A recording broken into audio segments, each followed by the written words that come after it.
Hello అండి, అందరికీ good evening. పిల్లలు హాస్టల్కి తీసుకెళ్ళటానికి కొన్ని థింగ్స్ కావాలంటే బజార్కి వచ్చామండి. అన్నీ అయితే లేవు, ఇంకా కావాల్సినవి కొన్ని తీసుకొని ఇంటికి వస్తుంటే మధ్యలో ఈ షాప్ అయితే కనిపించింది. సరే ఇక్కడ ఏమైనా ఉంటాయేమోనని షాప్లోకి అయితే వచ్చాము. ఇవన్నీ 10 రూపీస్ నుంచి 150 వరకు ఉన్నాయండి ఈ షాప్లో. ఈ గ్లాసులు వచ్చేసి 15 పడుతున్నాయి.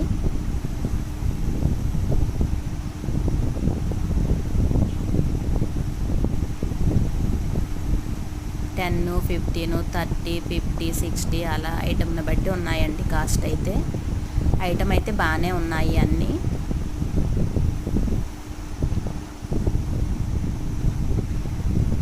ఈ కత్తి అయితే చాలా షార్ప్గా ఉందండి, 60 పడుతుంది. ఇక పిల్లలైతే కొన్ని ఇవి తీసుకున్నారండి. ఈ 2 కప్పులు బాగున్నాయని నేనైతే ఆ 2 కప్పులు తీసుకున్నాను.